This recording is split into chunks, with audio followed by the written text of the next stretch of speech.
Welcome to the November edition of Ecophilia. Thanks for being here. I think you're in for an incredible treat tonight. So I am Harvey Webster, and Rich Benz is here, and Dan Best and Steve Mandel can't be here tonight, but we're part of the group that is keeping the lights on Ecophilia and trying to keep this tradition of lively, curious, intellectual discussions and presentations going. And I think we're in for a treat tonight.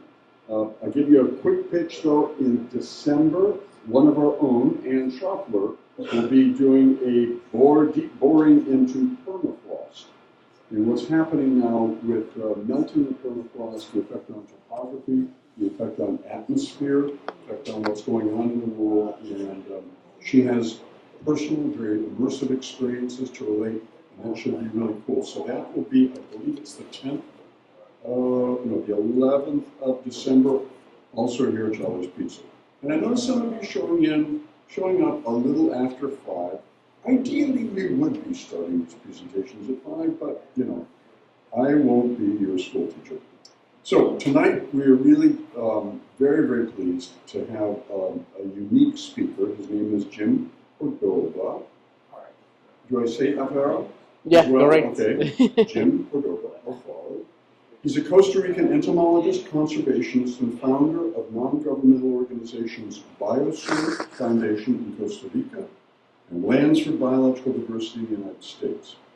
He's going to be talking about saving the last tropical rainforest of Central America, the Osa Peninsula. Jim's going to be talking about his work focusing on the extraordinary biodiversity of the peninsula, but he's got lots of other things that he's done in his background that are fascinating. As the creator of the Insectopia Museum and the Rio Nuevo Nature Center, Jim has developed innovative conservation models that integrate science, environmental education, and accessible ecotourism within newly protected areas. Throughout his scientific career, he has discovered more than 30 new species of insect and documented several new mammal records for Costa Rica, contributing to the understanding and preservation of tropical ecosystems.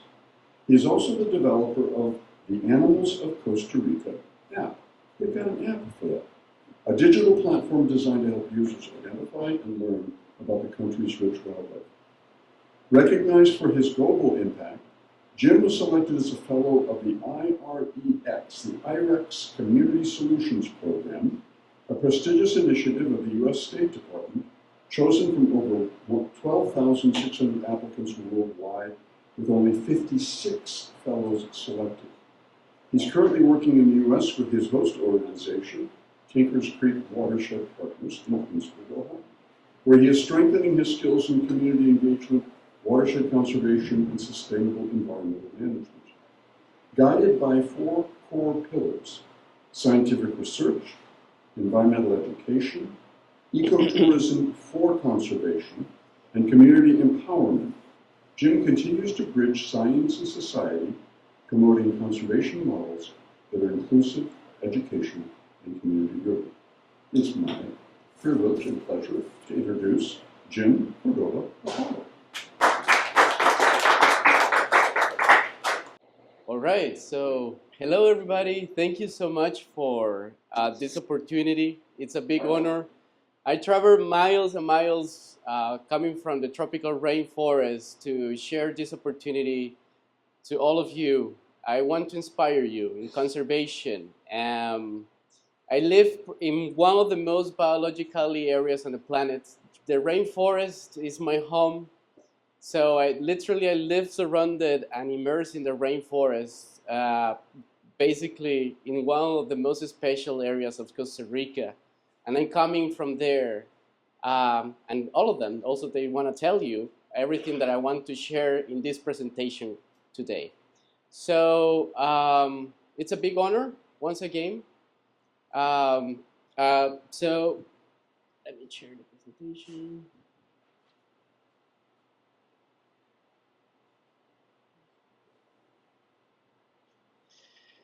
So who I am?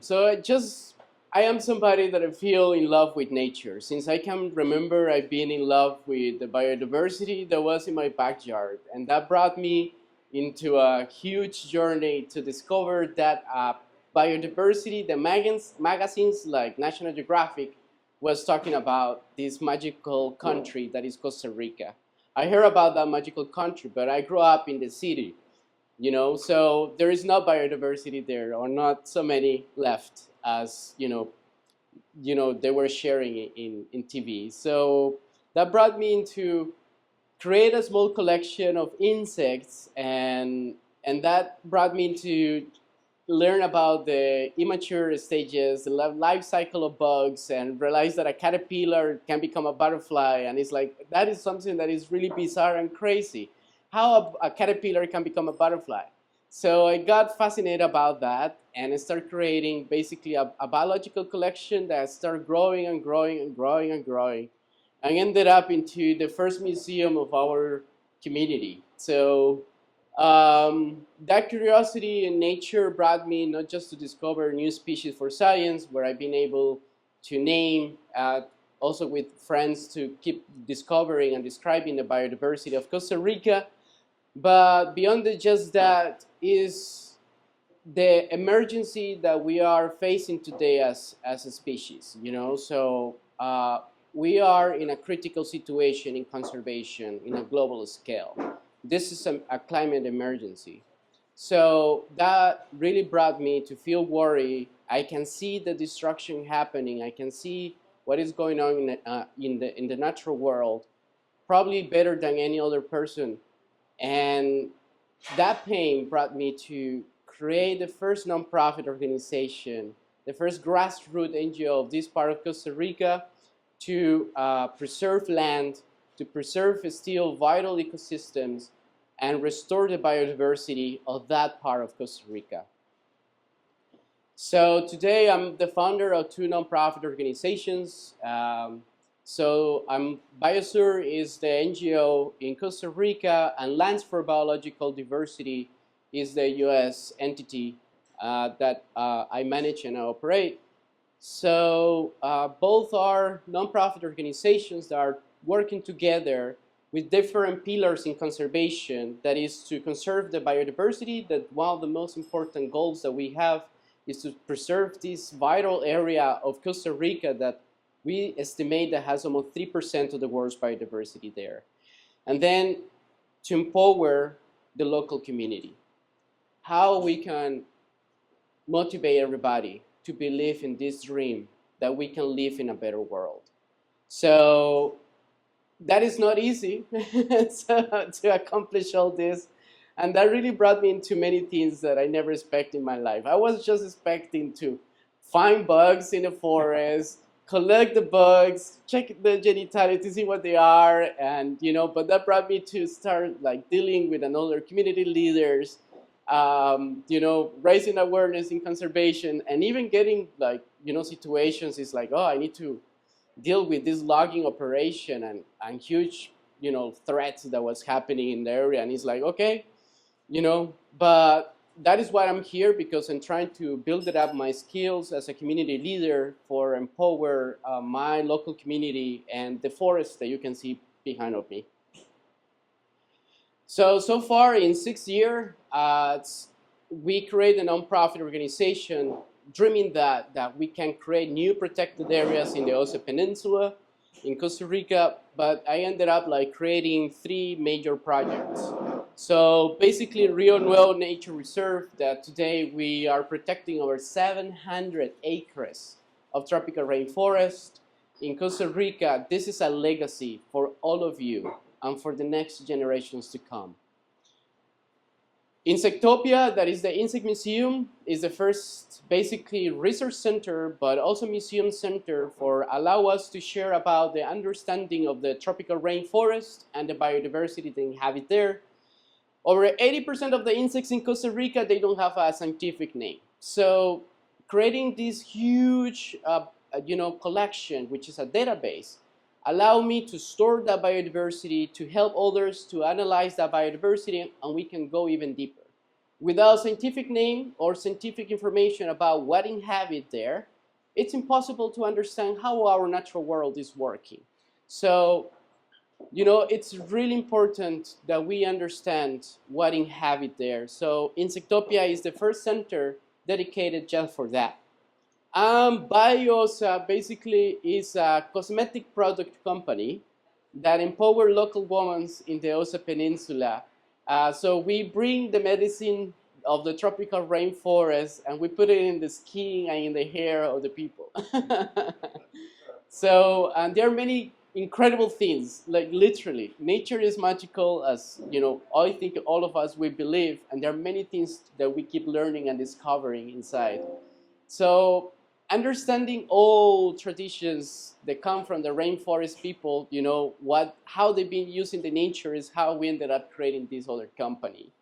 So today is providing jobs and opportunity to many people from this remote part of our country, but also securing that the community keeps growing in hands of conservation. So this is a reality. What we have in our brains. What is this picture?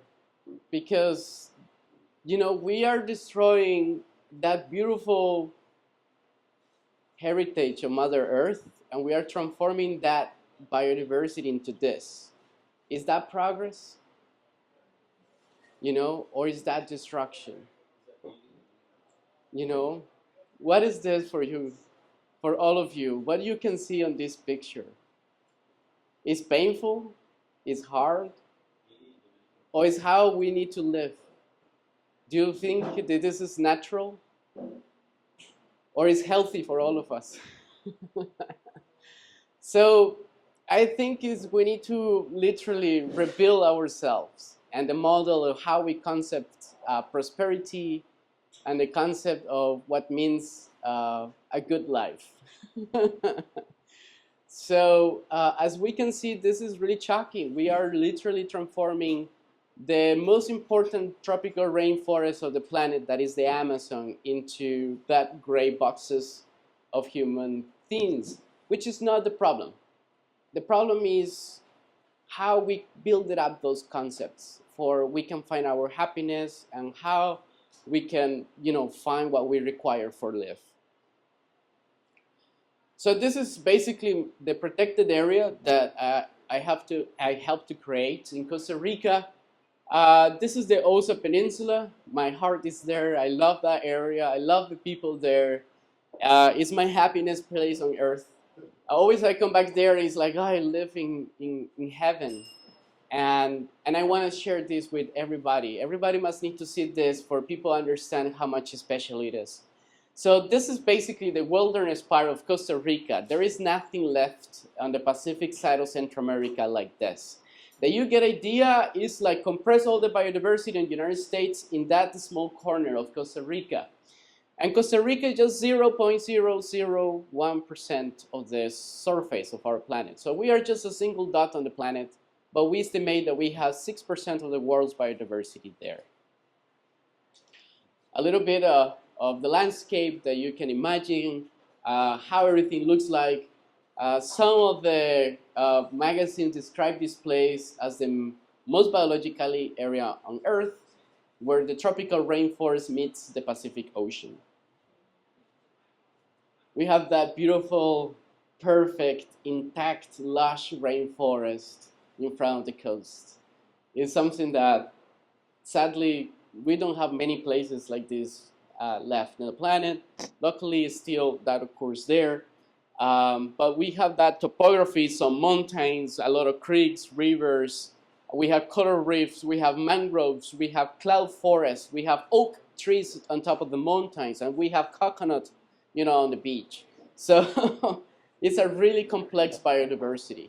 So mammals, you know, easily you walk around and you can see over 18 different species of mammals.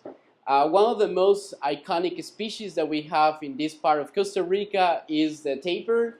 Tapir basically is a type of harmless rhino, I must say. Actually, they are related with. So it's one of the Ice Age creatures that still survive. This is the largest mammal that inhabits tropical America. And so I always describe it like a small cow with short legs. So, and with that pointy, nose, that they pick it up everything with that nose. So it is really cute to see this species. I think it's the most novel mammal that we have in the forest. Another special animal that we have, this is somebody know what it is? Somebody have seen this creature? This is an anteater. So the anteaters, they climb up trees, yes, and they use those special claws for they can break the big termite nests. They are really strong, are like balls on the trees, and they break that using those special claws. It's a special animal that been specializing to eat termites. So actually, it's more a terminator than an anteater. So, so yeah, but and they smell like termites. So they have a strong smell of a little bit skunky, like that is a really peculiar smell that they have.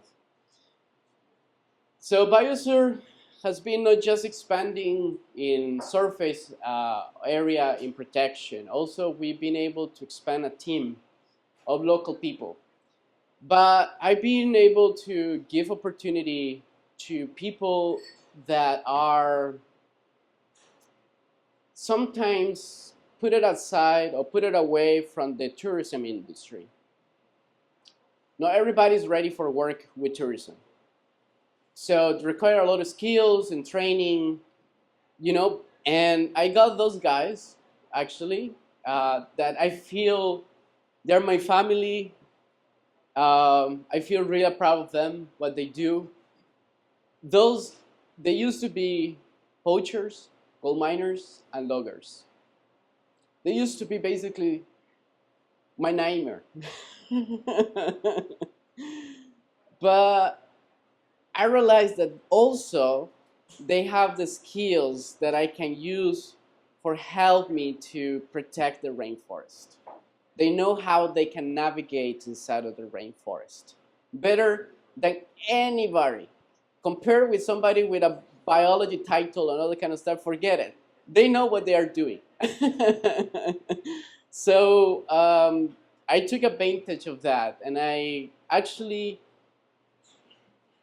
approached to me, it's like, Jim, this is incredible. I've been learning so much, but I've been able to increase my well-being. I've been able to help my family. I've been able to have a job that secure my guarantees, my law, my rights.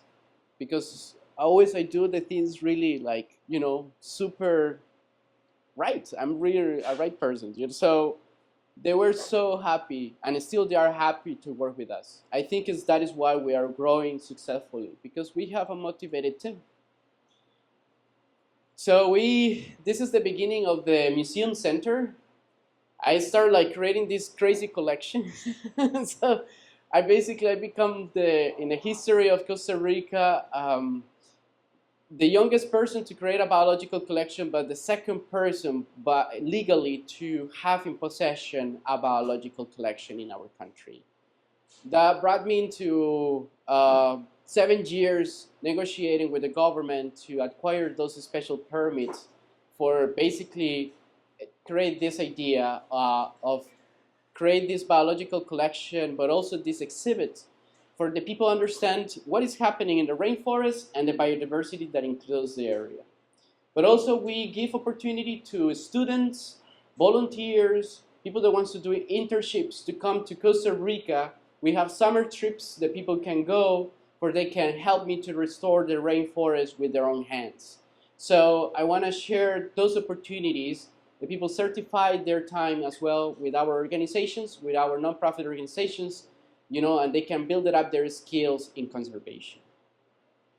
Also, we're trying to do that with the local community. So we bring people, experts that helps to certify everybody there, where they can keep learning, developing their skills. So there are women that are working for BioSur, that is this cosmetic company that we manage, and they are in charge basically of the cosmetic company that we run. So are the women that are developing the products, and through the products we create their jobs, and we pay them and and hopefully in the future we can expand this idea and we can put those products into Cleveland. So this is a little bit how people think is how I live. This is my home. You can see my team eating together. We are equal, so all of us we eat together in the same table. But no walls. So we live completely immersed in the jungle. This is part of the activities that we do with the kids. Every single weekend we have activities with kids. We bring them into the rainforest. We go to their schools as well. We bring them to see farmers that are doing interesting work as well, and for they can go outside of their classrooms and even keep learning even more about restoration projects. But everything sounds good. Probably you heard about Costa Rica, that we are a great country in conservation. Yes, there are good things that has been happening in a historical way. First, we don't have an army. I don't know if you know that. Costa Rica is a country without army. So since the Second War, we took the decisions to take the money from army and invest it in the people. So we started giving universal education, universal health as well system to everybody, and that has basically created a special and unique country where we can live in peace, but also like securing the guarantee of all of us, and we can live a good life, So I think that is important. And thanks to that, we create the conservation systems of Costa Rica. So as you can see, Costa Rica almost lost the entire biodiversity and forest around 87. Since that, Costa Rica started getting greener and greener once again. So we able to bring back our biodiversity. So there is a moment that we thought that we were able to lose everything, but then conservation begins thanks to foreign people, thanks to Americans that settled down long time ago in our country and start raising those awareness in conservation and creating those protected areas. Today, our protected areas looks like this across Costa Rica. They are a big problem still, as that our protected areas are really isolated. So there is not connectivity of our protected areas. So that is why my work and trying to reconnect some vital areas, create those biological corridors, and protect those watersheds that we are taking care. Hey Jim, just a quick question. When you showed all those maps of the development over the years, is the Osa Peninsula been protected? Was it ever harvested? Is it second growth or is it? Yes. Okay, I want to show you how Osa Peninsula used to be. This is the most visited area of the Osa Peninsula. Over 75,000 people, they go there every single year to see the most enigmatic, most endangered species of Costa Rica. As you can see, it used to be just a cattle field. And today, they look like this, the same place. So that is why I think we have a huge hope in conservation. It's possible to reverse the damage. It's possible to, bring back the biodiversity, and we can see once again those species that we enjoy so much. So this is a big hope, and I hope that we can see every square meter that we have in our possession can really transform the planet. Your garden, start with your garden, start with your backyard, plant their native species of plants. If you don't have that, you can ask to Erica, they have seeds. So I think, there are many ways of how you can contribute from your home. The rainforest basically is the cloud machine of our planet.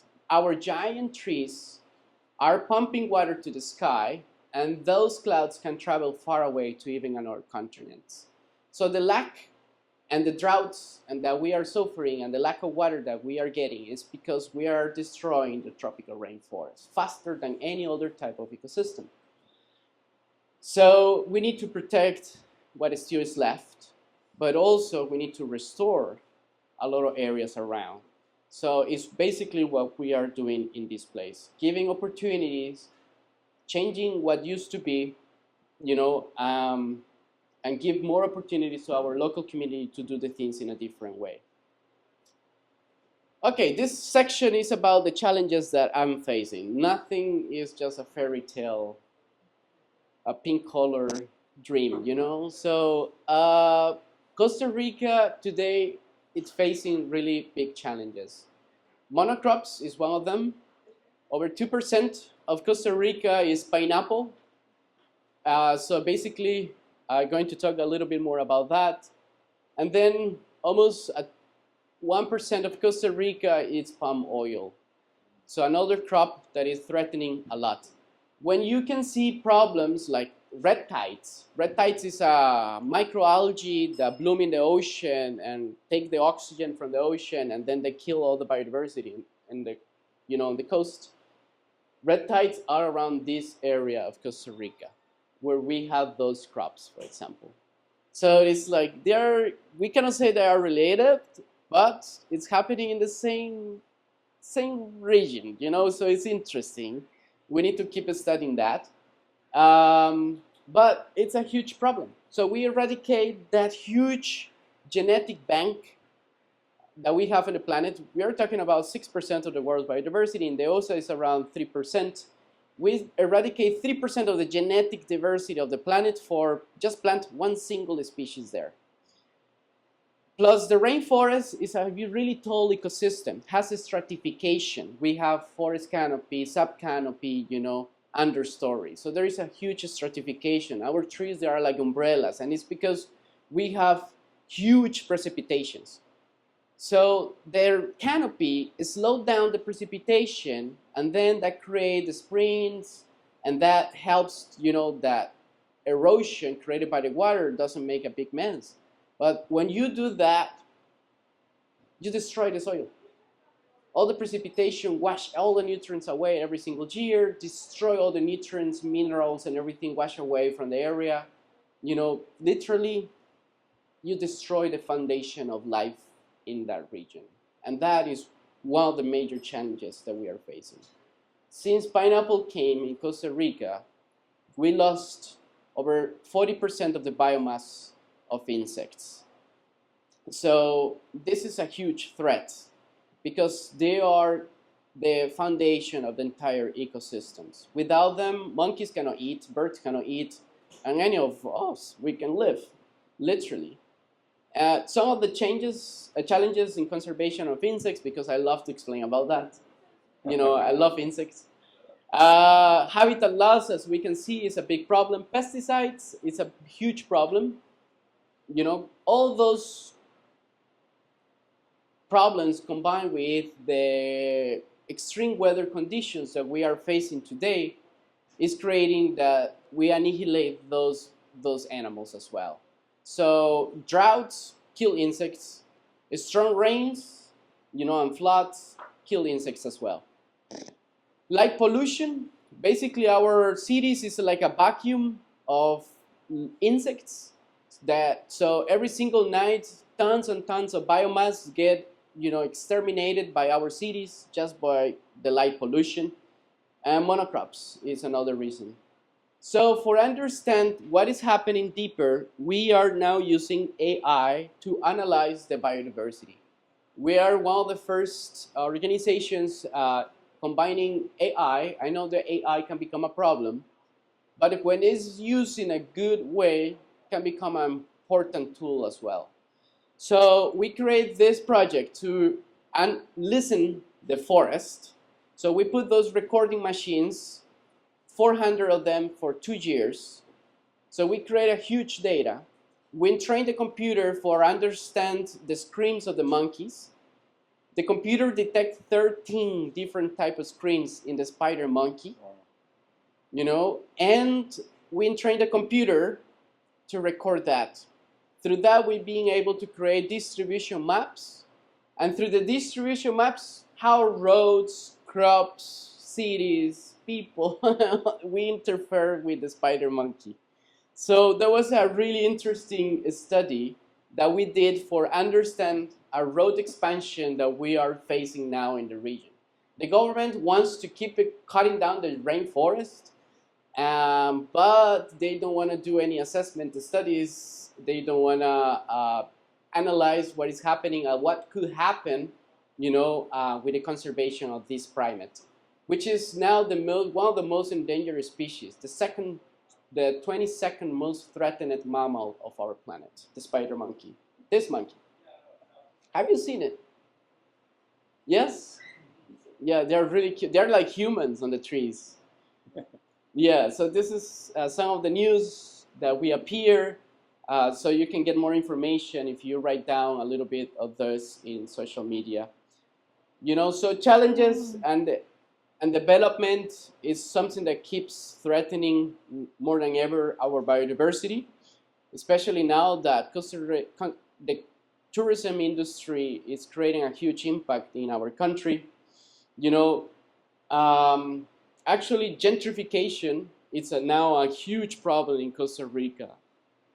So people don't understand our biodiversity, our nature doesn't have any connection with the land, and they just come to develop businesses that is destroying everything. This is happening especially after COVID, after the lockdown. So we got like a boom of expansions like this everywhere, like thousands projects like this around Costa Rica. So that is why I feel like desperate, and it's like every single money and that we collect, it's destined for save more pieces of land.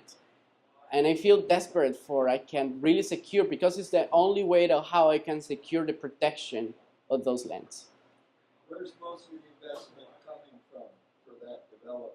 Outside of the country? Outside of the country. Yes, exactly. From all over the world. Now it's like we have the richest people settled down in our country because it's a paradise, and that brought to create problems like this. Entire communities losing water because now they need to compete with the golf courts and stuff like that. So it's creating a social problem that it's going to increase in the future. So if the government doesn't take any action about it, this is about that all of us. Every single day that we live, we create an impact. Every single day that you exist on this planet, your impacts can become good or bad for the entire planet that we live and for the biodiversity I show you tonight. So I invite you that we can do something every single day. A small action can transform the planet. And literally, together, upon the unity of our efforts, we're going to transform this system that is destroying us. But something that I want to talk is that you understand a little bit more about the changes that we are facing tonight. Our changes are facing our planet. This is not a coincidence. This is basically it's a result of people that doesn't care about us. And the problem is not made between us. It's somebody else that is creating this problem. And that we need to understand that. The temperatures keeps increasing. And what you can see are howlers that they fall from the trees because the temperatures, they were too high that they even cannot survive. So this is killing. They are just on the trees. They get so hot and they just die. This is what is happening today in some part of Costa Rica. And as we can see, the temperatures keeps getting higher and higher. So probably, if we keep going like this, can become really catastrophic for all of us. The solution is simple. We need to tax rich people. The rich people that basically pollute more. So I was seeing some news that somebody is polluting, for example, John Bezos pollute 300 times, what he pollute, what a human pollute in 300 years. Like, I don't know if I can explain that. It's like, so it's ridiculous. And that is the problem. Until they don't recompensate and bring money into conservation and allow us to do our restoration work, all this problem is going to keep going. So, and we can see that it's just 1% of the entire population of our planet, just 1%, that is creating this mess. It's not you, it's not us, it's basically that small percentage. So we need really politicians that commit to make those changes, that provide that we can get those fundings for our work keeps going for, reverse the damage that we did. So until we don't make those changes, we're going to start facing all those challenges between storms, droughts, hot temperatures, wildfires, and the lack of and losing of our biodiversity. But we can work on this about mitigation and adaptation. All of us, we can navigate into this. This is what you need to do every single day.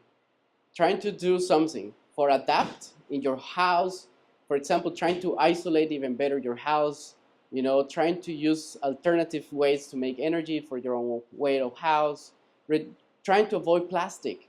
Just go and literally bring your shopping bag with you. Don't go and grab the plastic bags from the supermarket. Little actions like that matter so much.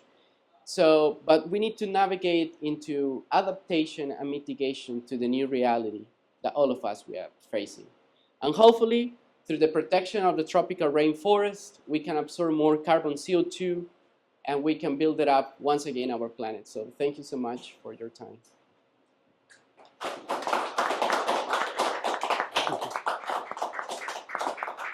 I don't know if somebody have any question. Absolutely. Yeah. So your team and the Osa Peninsula made up of gold miners and poachers and all the rest. How did you recruit them? How did you identify them and then convince them that the force was with them and that they should join you? Well, that is a good question. It's like one of the workers that was one of the hardest times that I got in my life. That was really challenging because when we got the first piece of land, I heard somebody like cutting down a massive tree inside of the property. So I heard a chainsaw inside of the land, and I was like, oh no. So, I'm skinny, I'm pale, and I went there, like, what is happening here? And then I saw this guy, and he's like, what are you doing here? It's like, no, it's like, I need a tree, I need to cut down this tree. And he's like, no, this is a protected area, it's like, you need to leave. He turned around with another whole bunch of loggers, and they put a gun on me. And he's like, what are you doing? And he's like, you need to allow us our work. And he's like, no, on this piece of land. You can go wherever you want, but not on this piece of land. You need to respect this place because it's my job too. So I don't know how this ended up, but he got quick from the loggers that they were doing the destruction nearby at our reserve. And he approached to me, he's like, can I work with you? In that moment, I was literally shaking. It's like, what I do? What I do? And it's like, I just turned around and I went to see a friend. In that moment, I got a fellow from one university from Colombia, and he used to work in a really problematic area in Colombia. He turned around to me, he's like, Jim, maybe this is one of your great opportunities where you can transform the life of someone and you can show to your community that you are doing something cool. And I turn around, it's like, okay, you have a job. You got a job. And it's still, it's like such a challenging thing like that I faced, but now I feel like that was one of the greatest decisions of my life, literally. And I can see when I interact with their families and their sons and kids and all that, they are so happy when they see myself as well. And and it's beautiful to see that spirit that they believe in this dream of protect areas like Osa Peninsula. So yes, it's possible to build it up a better world, and hope into the people, and bring knowledge as well, that I think is the most important education, you know, in areas like there. Hmm. Was there some reason that the peninsula was not as developed? When you guys said it was a farm, and how many acres is it? Yeah, How big is it? the Osa Peninsula basically is the farthest part from San Jose. So basically, during the 70s and 80s, was just accessed by boat, navigating almost 8 hours around the coast. Oh, so there were no good roads. So no good road, no big rivers, big mountains. So that was really And difficult. the beach is not quite as nice as some other beaches. They are nice. Pretty good. They're- There were other beaches that That are more accessible. There are other areas in Costa Rica are more Yeah. closer and accessible. Yeah. So it was just a little out of the way and all those things. Yeah. And that combination made it. Yes. However, But already long. one of the first company that started like developing there in the 80s was the United Fruit Company. I don't know if you guys heard about this. Sure, yeah. It's probably in that moment Yeah, you they're used to like know a- about Costa Rica as the Banana Republic. So yeah, so they were the first ones to create the huge deforestation in the southern Pacific of Costa Rica for allow the big banana crops on that region of Costa Rica. So they basically they open access through the jungle to build it up the first cities there, and build it up those crops. But Osa Peninsula still is the last frontier of Costa Rica to be colonized, and there are no people there. Still there are, but not so many. Yeah. Jim, you find we all have this vision of Costa Rica being this, no army, pro-conservation, all these great things, healthcare and the like. Is the government now pro-conservation? In other words, when you plead your case, No, it is not. it is not. No. So there's been a political shift away. Yes, actually, it's happening many things. Many places. in the Many world, places. Well, it's many. Yeah, we are in a transition moment at our planet that all governments are, struggling, and I think it's part of what COVID and the lockdown, exacerbate inside of us. Right now, the situation in Costa Rican conservation is more critical than ever. Probably we're going to privatize the national parks in Costa Rica, give basically the national parks in concessions, because basically the federal government of us basically is not like interested to keep funding the conservation system, because they think it's not, even that they develop the major income for our country, they are not willing to really manage the things as everything should be done. So they prefer to give everything in concession, is what they say. So that is something that, because I used to be part of the people, the board to manage Yeah. one of the ranger stations inside of the national park. Yeah. And 5 years ago, we used to talk about these issues, and we ended up managing that station. They were giving that into a profit corporation, the concession of this ranger station. And then as a community, we refuse. We create this community entity for allow us to manage as a community the national park. But the political changes that we are facing, it's a government that is not really commit as we used to be, our protected areas. And actually, some of the neighbors of the gate community that the president is living got involved with the destruction of almost 200 acres in one of the wetlands Ramsar place in the Caribbean side of Costa Rica. And it's still, they are investigating if this could be related directly with the president of Costa Rica, and stuff like that. And there are several situations like that related with our president and the situation of destruction of wilderness part of Costa Rica. Where would you put, if you look at, Central America, where would you put, Costa Rica's like, are they way, way ahead in conservation? For the different countries around compared to, Yes. Ecuador, Mexico, in all the countries in Central Panama. Good A lot of them question. are attracting expats or, Mhm. all those things. Yes. Costa Rica is basically the second country on the planet to create a national park and a protected wilderness park. So in the history, the first one was Yellowstone, as the first national park in the planet, and we become the second country to create a protected area. But beyond just that, a conservation system that is fascinating. It's like several national parks managed by like provinces of Costa Rica, and that model has been copied by many other countries. Can you say a few words about the tools that you use to quantify biodiversity and to map biodiversity, and in particular, do you use DNA barcoding? Yes, I would love to use DNA barcoding, but the lack of funding is still a big problem.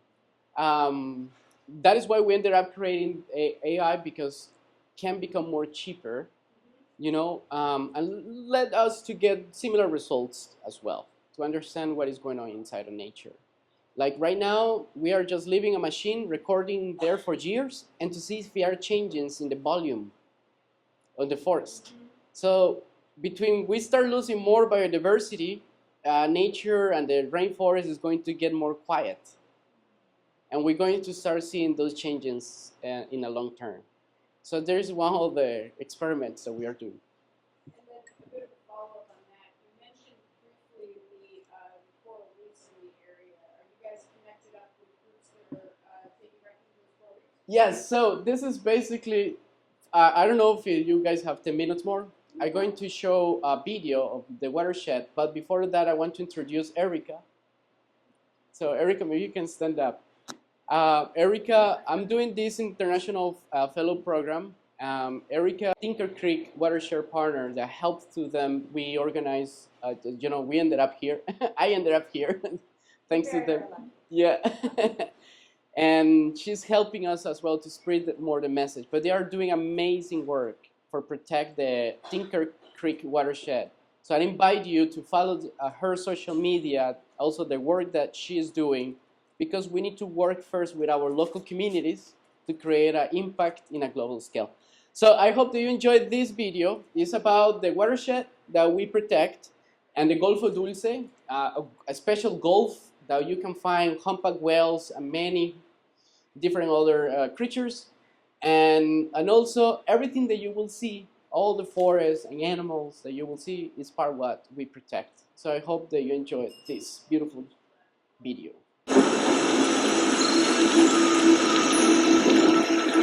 Nightfall in Costa Rica's Osa Peninsula. As the rainy season is coming,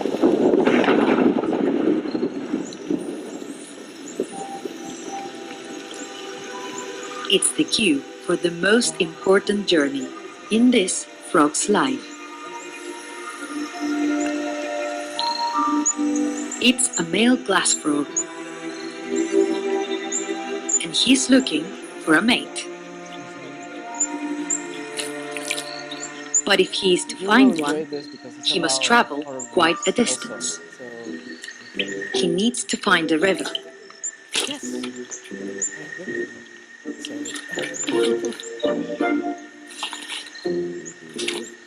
He has to keep his wits about him, for the rainy season has also brought out some predators. A katydid. With its big mandibles, it could easily take him down.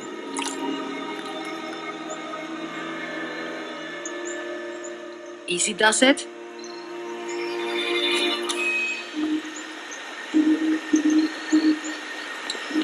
Keeping his focus, he also has time for a quick snack.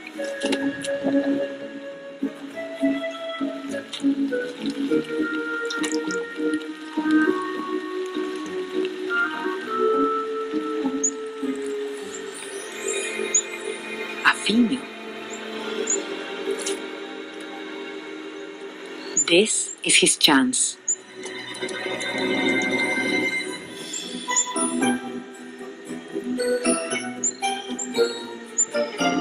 Having found himself a partner, he's securing his next generation of offspring.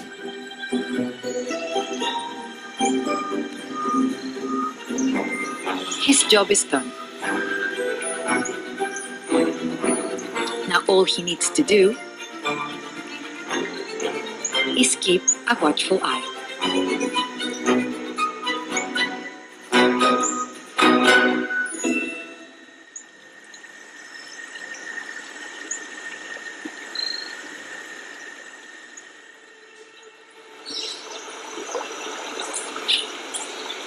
Dawn, and the Rio Agujas glints in the early morning sun.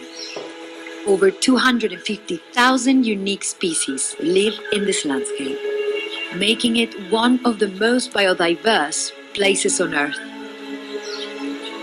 But amidst all the dense jungle, this singular river has been shaping this land for millennia.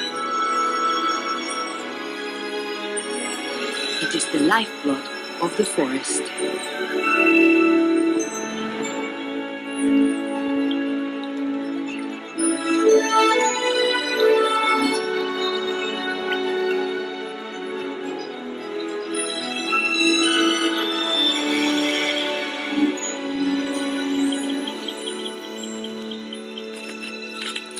The green kingfisher.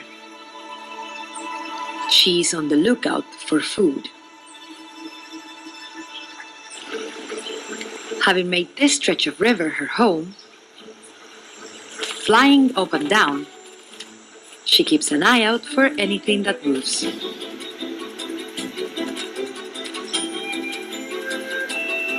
Too fast, too big. But just under the surface of the water, there is something that won't see her coming. The perfect target. This is it. Missed. Life in the wild is tough, and she'll have to dive many more times today. Missed again. A few more failed attempts. But that won't stop her. Got it. Eating up to half her body weight in fish every day, this river provides all she needs to survive in this tough environment. Which is essential, especially if she wants to breed someday. But maybe not right now.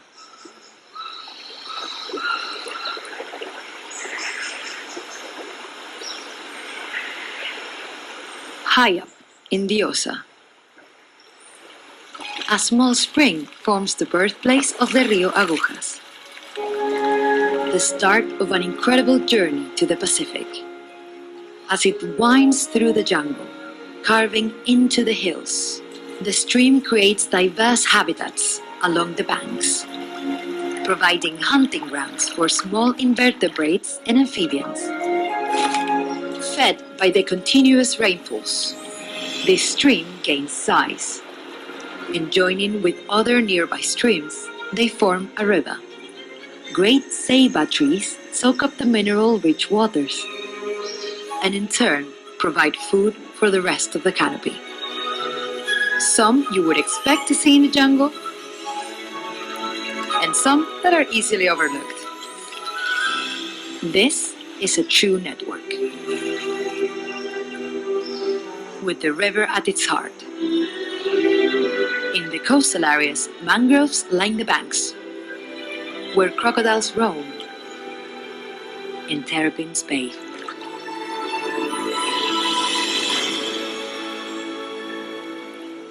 The delta, where the river reaches the end of a long journey that started miles away.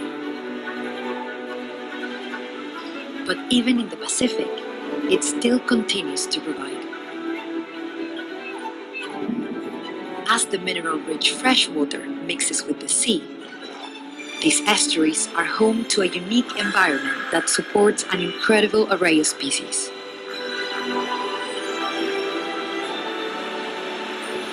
The influx of nutrients has sparked the growth of phytoplankton, which has triggered an explosion of life.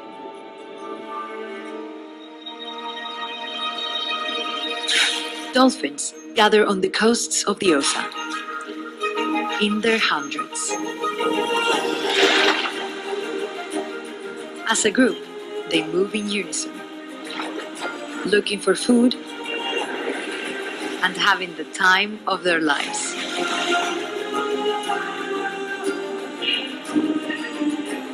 This female humpback whale has traveled over 3,000 miles to reach this bay. And she is a mother.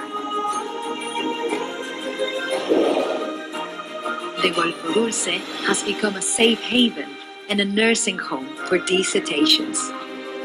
On the seafloor, colorful coral show the beauty of Costa Rica's ecosystem. But in recent years, as our planet is warming, these corals are fast disappearing. Where the jungle meets the sea, a delicate balance is at stake. Costa Rica has one of the highest intensities of pesticide use in the world. And as many palm oil plantations are located near rivers, their runoffs pollute the environment and the local communities. Costa Rica's urban areas are also a major contributor of pollution, with 440 tons of plastic being swept out to sea every year. Toxic red tides caused by algae blooms are detrimental to marine life. The idyllic rivers and marine ecosystems are under threat. But these challenges have not gone unanswered. Coral reefs really are at the front lines of climate change, and they're one of the first major ecosystems to collapse. We are reestablishing Costa Rica's Pacific reefs by growing corals in specialized nurseries and then outplanting them back into the wild.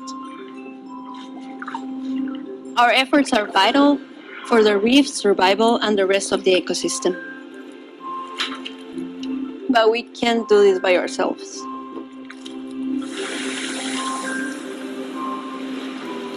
We each have our own vision for a bright and abundant future. I mean, I love sea turtles, obviously, but I realize that there's a lot more to protecting the natural world.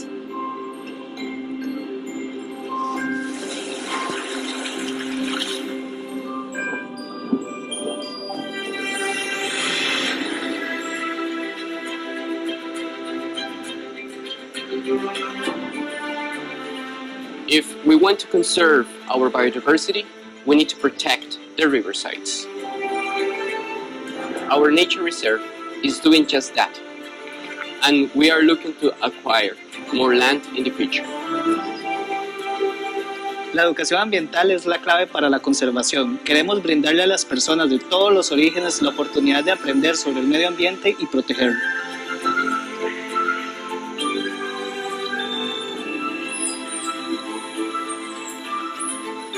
Las plantaciones de palma africana y la ganadería son las principales causas de deforestación en la península de Osa y sin embargo son las principales fuentes de empleo de las familias que habitan este lugar. Trabajamos en conjunto con las familias campesinas para fortalecer los procesos agroecológicos dentro de las fincas, dinamizar la economía local y así fortalecer la soberanía alimentaria de las comunidades.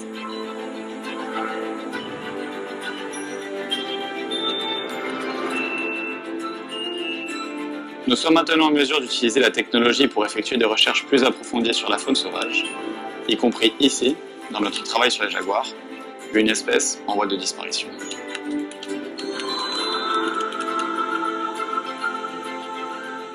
I've developed new technologies using AI to identify different species on the peninsula, as well as collaborating with local conservationists to closely monitor these amazing animals.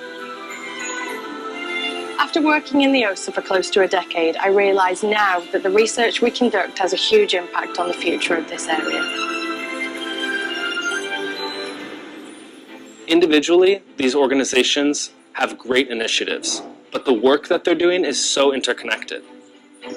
We will maximize our impact if we all work together to help accomplish our mutual goals. Like the kingfisher and glass frogs, humans depend on healthy rivers and ecosystems. People are not the enemies of nature. We are the stewards of our planet.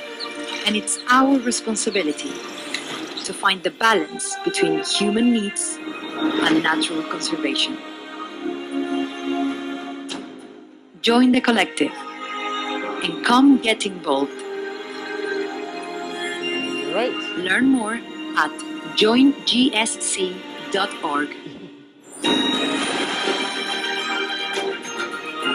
So thank you so much, everybody. Thank you for your time. If you want to know, I invite you to please follow Tinker Creek's Watershed, social media. As well, you can follow me on Instagram at Jungle Gym. So, yeah, and everybody's more than welcome to come to Costa Rica if you are more interested. You want to contribute with your own hands, so you can see all that biodiversity and be part of this dream of create this legacy for all of us. So thank you so much, and it has been a big pleasure.